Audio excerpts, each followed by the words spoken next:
오늘 저녁에 우리가 나눌 하나님의 말씀은 골로새서 1장 9절입니다. 골로새서 1장 9절부터 14절 말씀까지 교독하십니다. 이로써 우리도 듣던 날부터 너희를 위하여 기도하기를 그치지 아니하고 구하노니 너희로 하여금 모든 신령한 지혜와 총명에 하나님의 뜻을 아는 것으로 채우게 하시고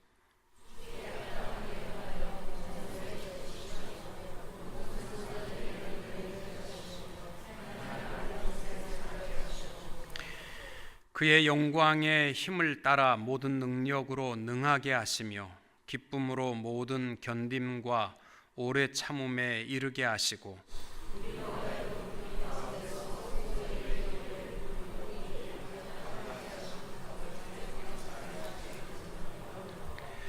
그가 우리를 흑암의 권세에서 건져내사 그의 사랑의 아들의 나라로 옮기셨으니 그 아들 안에서 우리가 속량 곧 죄사함을 얻었도다. 아멘. 오늘은 말씀의 제목을 성도의 이름에 합당한 삶이라 이렇게 말씀의 제목을 가지고 본문의 말씀을 나누려고 합니다. 여러분, 우리에게 주신 여러 가지 직분의 이름 가운데에서 귀한 이름은 성도라는 이름입니다. 성도는 집사가 되기 전 단계의 모습이 아니라 우리에게 거룩한 자라라는 이름이야말로 참 귀한 축복의 특권의 이름입니다. 미국의 머릴랜드라는 선교사가 브라질의 밀림 속에 들어가서 인디언들을 대상으로 선교했습니다. 인디안들이 그를 부르는 호칭이 평생에 4번 바뀌었다라고 말합니다. 처음에 들어가니까 그들은 선교사라 할지라도 그를 향하여 다 화이트 피플이라, 백인이라 이러한 말을 했습니다. 백인이라는 말은 착취자, 또 그들을 괴롭히는 실망스러운 사람들, 아주 증오와 모멸의 뜻을 담은 호칭이 화이트 피플이었습니다. 그런데 이 선교사가 의료 선교를 하면서 그들을 잘 도와주니까 나중에 호칭이 바뀐 것이 존경스러운 백인이다. 백인은 백인이지만 저 사람은 뭔가 좀 다른 백인이다. 이러한 명칭으로 불렸습니다. 그리고 한 10년을 지나면서 그들의 문화를 익히고 그들의 말을 완벽하게 구사하게 되어서 그들과 함께 살아가게 될 때에 그들은 부르기를 화이트 인디언이라 이렇게 불러줬습니다. 백인이지만 우리와 똑같이 사람이고 형제로 받아들여지기 시작했다는 것입니다. 그러던 어느 날 치료하러 온 한 소년의 더러운 발을 씻어주고 닦아주고 또 그를 치료해주는 사랑하는 모습을 보고서 감동한 주민들은 비로소 그를 부르기를 하나님의 사람이라 이렇게 불렀다고 합니다. 여러분, 하나님의 사람 이렇게 불리우는 것은 교회를 나오기 때문에 불리우는 이름은 아닙니다.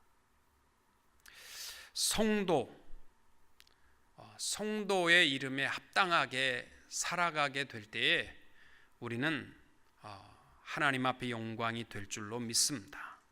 오늘 우리가 봉독한 말씀, 바울이 옥중에서 골로새 성도들을 생각하면서 성도의 이름에 합당한 자들이 되게 하소서라고 기도하고 있습니다. 여러분, 이 성도라는 말은 헬라어로 하기오이스라는 단어입니다. 이 말은 거룩한 백성이라는 뜻입니다. 바울은 골로새서 1장에서만 3번에 걸쳐서 거룩한 사람, 성도라는 명칭을 쓰고 있는데 그가 말하고 있는 성도라는 명칭의 의미 속에는 적어도 3가지 뜻을 가지고 있었습니다. 여러분이 성도라면 여러분 자신이 목사, 장로, 집사, 권사를 떠나 하나님 앞에 깨끗한 거룩한 물이라면 우리는 이 3가지 뜻을 가지고 있어야 합니다. 그 첫째가 뭐냐면 하나님과 화해한 관계성을 가진 자들. 전에는 원수되었지만 지금은 하나님과 화목되었다. 이러한 사람들이 성도라는 이름입니다. 골로새서 1장 2절에 우리에게 말씀하는 것이 골로새에 있는 성도들 곧 그리스도 안에서 신실한 형제들에게 편지하노니. 여러분, 여기서 말하는 이 골로새에 있는 성도들 누구냐면 그리스도 안에 신실한 사람들이라고 부르고 있습니다. 하나님과 멀리 떨어져 있는 삶이 아니라 하나님 안에 거하면서 살아가는 사람들입니다. 특별히 1장 13절과 14절 우리가 봉독한 말씀 뒷부분에 보면 그렇게 되어 있습니다. 그가 우리를 흑암의 권세에서 건져내사 그의 사랑의 아들의 나라로 옮기셨으니 그 아들 안에서 우리가 속량 곧 죄 사함을 얻었도다. 죄 아래 있는 자들이 아니라 이제는 그리스도께서 우리를 용서하시고 하나님과 화해한 관계성이 있는 자들을 우리는 성도라고 부르고 있습니다. 두 번째 특징이 하나님의 통치와 섭리 아래 살아가는 자들을 성도라고 부르고 있습니다. 오늘 우리가 봉독한 12절 말씀에 우리로 하여금 빛 가운데에서 성도의 기업의 부분을 얻기에 합당하게 하신 아버지께 감사하게 하시기를 원하노라. 여러분, 육신의 기업을 가지고 육신을 위해서 살아가는 삶이 옛사람의 소망이었다면 하나님의 통치 아래서 우리가 살아가고 있는 자들의 특징은 영적인 기업을 가지고 살아가는 사람들입니다. 우리가 하나님 나라에 속하였으면 우리의 소망과 기업은 하나님 나라에 두고 살아가야 할 줄로 믿습니다. 이것이 성도입니다. 특별히 내 삶의 주인이 내 자신이 아니라 내 삶의 주인이 나라고 생각하는 사람은 다 육신에 속한 사람의 특징이고, 성도는 내 삶의 주인이 하나님이시고 하나님의 통치와 하나님의 동행하심과 하나님의 인도하심 속에 살아가는 자가 성도라는 것을 바울은 말씀하고 있습니다. 세 번째 특징은 하나님의 말씀의 비밀을 아는 자를 성도라고 부르고 있습니다. 26절 말씀해 보시면은 이 비밀은 만세와 만대로부터 감추어졌던 것인데 이제는 그의 성도들에게 나타났고, 바로 성도는 누구냐면 하늘의 비밀을, 감추어졌던 비밀을 가지고 살아가는 자들입니다. 그 비밀이, 하나님의 비밀이 무엇이냐? 곧 그리스도라고 말씀하고 있습니다. 여러분, 우리는 예수 그리스도를 소유한 그리스도의 십자가의 사랑과 십자가의 소망을 가지고 살아가는 자들이 바로 성도라는 사실을 기억하고, 날마다의 삶 속에서 썩어지고 없어질 것들을 위하여 살지 말고 십자가 붙들고 하나님의 나라를 바라보고 살아가는 성도의 이름에 합당한 우리 모든 성도님들이 다 되시기를 주님의 이름으로 축원합니다. 특별히 바울이 오늘 본문 말씀에서 매일 쉼없이 골로새 성도를 위하여 구하는 기도의 첫 번째 제목이 바로 이 9절입니다. 9절 말씀, 이로써 우리도 듣던 날부터 너희를 위하여 기도하기를 그치지 아니하고 구하노니 너희로 하여금 모든 신령한 지혜와 총명에 하나님의 뜻을 아는 것으로 채우게 하시고.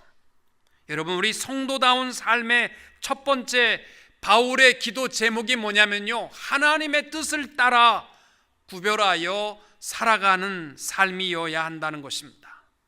특별히 여기서 말씀하는 하나님의 뜻을 안다라는 단어는요, 피동사입니다. 우리의 지식으로 아는 것이 아니라 하나님의 은혜로 깨달아지는 것을 말씀합니다.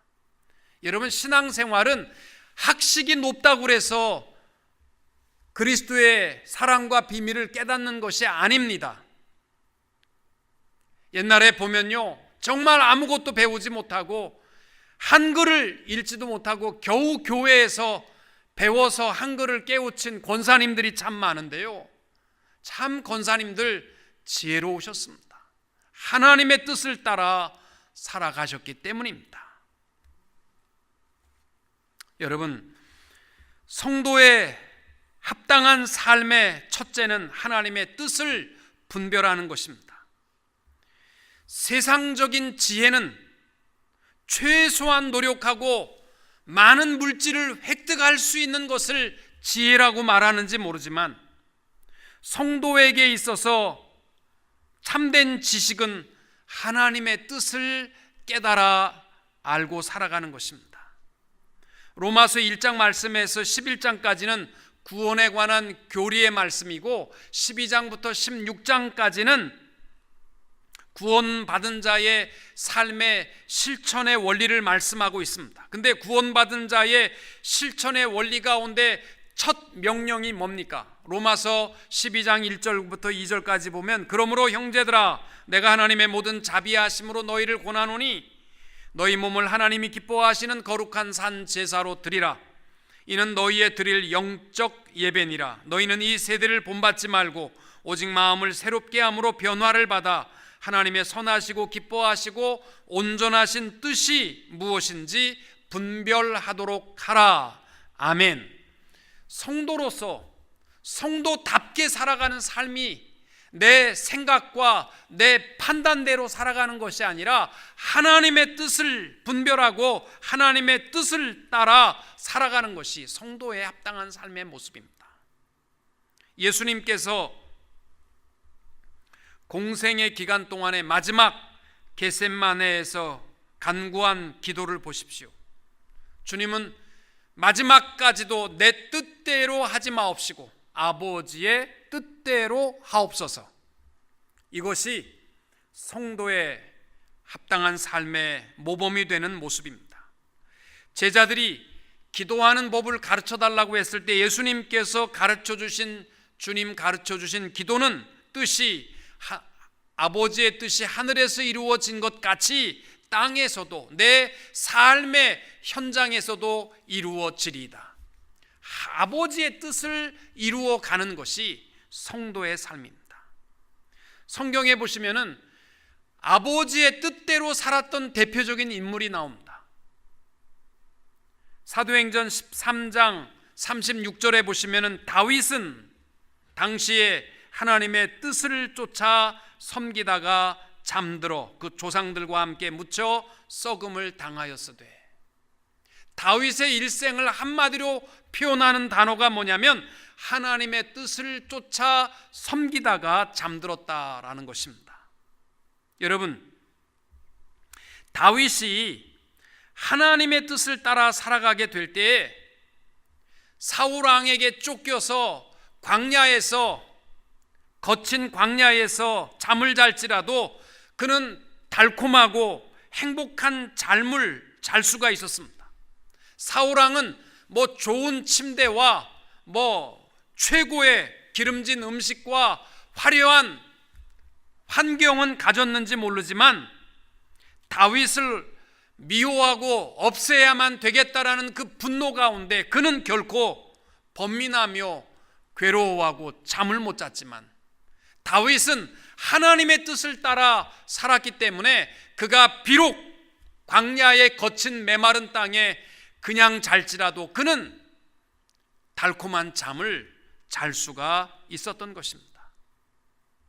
다윗이 아들 압살롬의 반역으로 하루아침에 왕궁에서 쫓겨나서 도망할 때에 시므이라는 사람이 나타나서 다윗을 저주했습니다.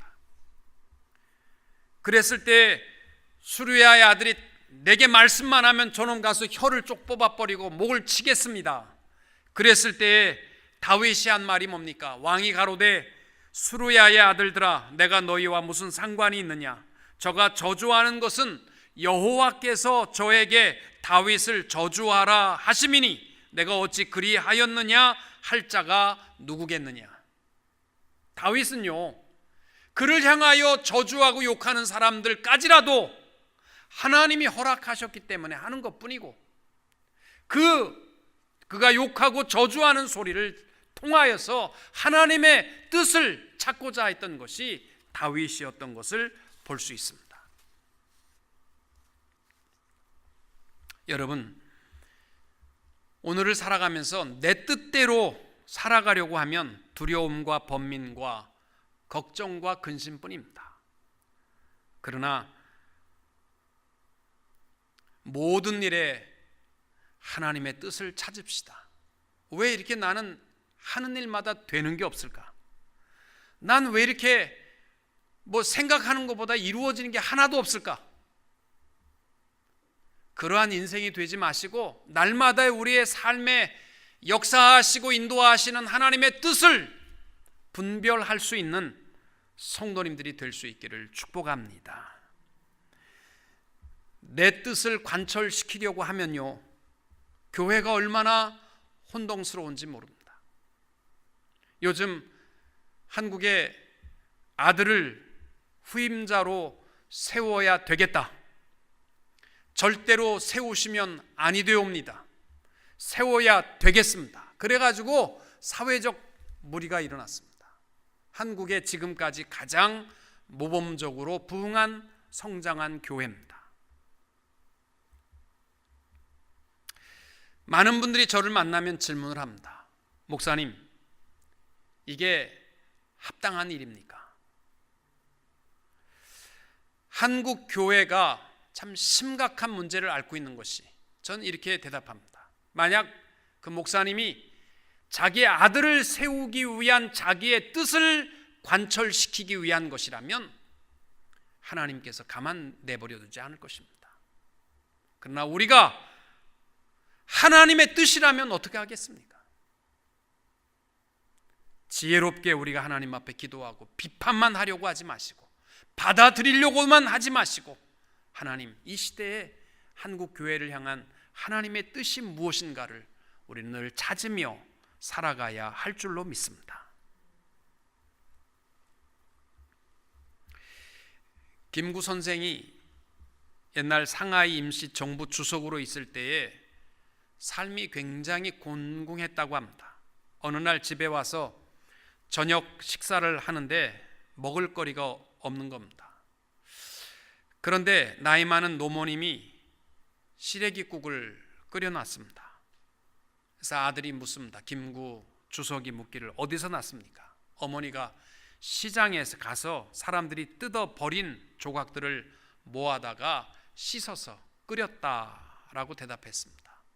김구 선생이 말하기를, 어머니, 제가 돈을 잘 못 벌기는 합니다마는 그래도 대한민국 임시정부의 주석인데, 그래도 지금 말하면 대통령인데 시장에 버려진 시래기를 주워다가 끓여 먹어야 되겠습니까? 이렇게 말을 하자 어머니가 정색을 하고 회초리 가져와라. 그래서 내가 언제부터 그렇게 건방졌느냐, 그러면서 다리를 걷고는 치기 시작했습니다. 김구 선생이 매를 맞으면서 한참을 울었습니다. 어머니가 왜 우느냐, 그렇게 아프냐? 아니요, 작년에 때리실 때보다 어머니 팔에 힘이 없어진 것 같아서 그래서 옵니다. 여러분, 서로가 멋지잖아요. 서로를 이해하는 겁니다. 때리는 어머니를 이해하고 맞는 아들의 아픔을 이해하는 것. 여러분, 예수님께서 하나님의 뜻을 찾기 위해서 밤이 맞도록 기도하셨습니다. 오늘을 살아갈 때 우리들도 하나님이 나를 이 자리에 두시고 원하시는 하나님의 뜻이 무엇인가를 늘 찾아서 하나님의 뜻대로 살아가는 성도님들이 되시기를 축복합니다. 두 번째로 바울이 골로새 성도들에게 성도들의 합당한 삶의 기도의 내용이 10절입니다. 10절에 보시면은 주께 합당하게 행하여 범사에 기쁘시게 하고 모든 선한 일에 열매를 맺게 하시며 하나님을 아는 것에 자라게 하신다. 성도의 합당한 삶의 표현을 두 가지로 표현하고 있습니다. 범사에 하나님을 기쁘시게 하는 것과 모든 선한 일에 열매를 맺는 일이라 라고 말합니다. 여기서 말하는 합당하다라는 단어가 그 뜻이 뭐냐면 가장 적절한, 가장 자격이 갖추어진 자격, 성도의 가장 적절한 삶의 모습을 두 가지로 표현하고 있습니다. 그것이 뭐냐면 하나님을 기쁘시게 하는 것과 합당한 열매를, 선한 일의 열매를 맺는 것이라고 말씀합니다. 여러분, 우리가 무엇을 결정하든지 간에 어떻게 하는 것이 하나님의 기쁨이 되는가를 삶의 기준으로 살아가는 성도님들이 될 수 있기를 축복합니다. 많은 사람들이요, 저 사람보다 내가 조금 경건하고 저 사람보다 내가 좀 깨끗하다고 해서, 내가 저 사람보다 성경에 대해서 좀 많이 안다고 그래서, 교회를 저 사람보다 나온 지가 좀 오래됐다고 그래서, 저 사람보다는 도덕적으로 윤리적으로 내가 좀 더 아름답다고 해서 하나님이 기뻐하실 것이다 라는 착각은 버리십시오. 하나님은 오히려 연약한 자와 죄가 많은 곳에 하나님의 은혜가 넘칩니다. 로마서에서 하시는 말씀이 그거예요. 베드로 성당 여러분 가보셨습니까? 100년이 넘게 지어진 성당입니다. 그런데 이 건물이요, 한꺼번에 12만 명이 들어가서 예배를 드릴 수 있다니까 어마어마한 교회당 아닙니까? 저도 한번 죽기 전에는 한번 가보려고 합니다. 그런데 이 베드로 성당을 다 짓고 나서 그 정문 앞에 오른쪽과 왼쪽에 두 동상을 세우려고 하는데, 뭐 잘 알다시피 예수님의 수제자와 또 기독교 역사에 바울과 같은 공로자가 없기 때문에 많은 신학자들은 오른편에 바울과 베드로를 세우는 것에 대해서는 반대가 없지만은 누구를 오른편에 둘 것이냐, 예수님의 오른팔에 누구를 둘 것이냐, 베드로를 둘 것이냐, 바울을 둘 것이냐, 누구를 뒀습니까? 여러분 가보셨습니까? 베드로 성당 가보셨습니까? 누군 것 같아요? 기억나십니까? 오른쪽에 바울을 둘 것이냐, 베드로를 둘 것이냐, 팽팽했습니다. 기독교 역사 모든 교리의 집대성한 하나님의 역사와 구원의 역사를 시작한 것은 바울의 위대한 만큼 큰 공헌을 한 사람이 없기 때문에 바울을 두어야 된다. 아니다, 그래도 예수님의 수제자 베드로를 두어야 된다. 팽팽하게 맞서다가 결국은 오른편에 베드로를 두기로 결정했습니다. 왜냐하면 베드로는 약점이 많기 때문에, 하나님은 연약한 자를 더 사랑하시는 하나님이시기 때문에 오른편에 베드로를 세우기로 결정했다고 합니다. 여러분, 하나님이 기뻐하시는 것은 저 사람보다 내가 좀 더 열심히 있다는 거, 그거 아닙니다. 하나님이 기뻐하시는 것은 첫째는 순종입니다. 사울왕이 아말렉을 진멸하도록 명하신 하나님의 명령을 어기고 좋은 짐승과 기름진 것들은 감추어 두었다가 탄로가 났습니다. 하나님께 다 제물을 드리기 위해서 좋은 것을 감추어 둔 겁니다, 이렇게 변명합니다. 그때 사무엘 선지자가 한 말이 뭡니까? 사무엘이 가로되 여호와께서 번제와 다른 제사를 그 목소리 순종하는 것을 좋아하심 같이 좋아하시겠나이까? 순종이 제사보다 낫고 듣는 것이 수양의 기름보다 낫습니다. 여러분, 순간마다 하나님이 기뻐하시는 삶은요, 하나님의 뜻에 순종하는 삶입니다. 늘 하나님의 말씀에 내가 힘들고 어려워도 순종하십시오. 그것이 하나님을 기쁘시게 하는 성도에 합당한 삶입니다.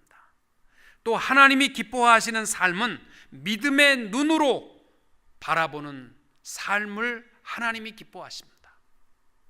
저는 우리 자녀들에게도 그렇습니다.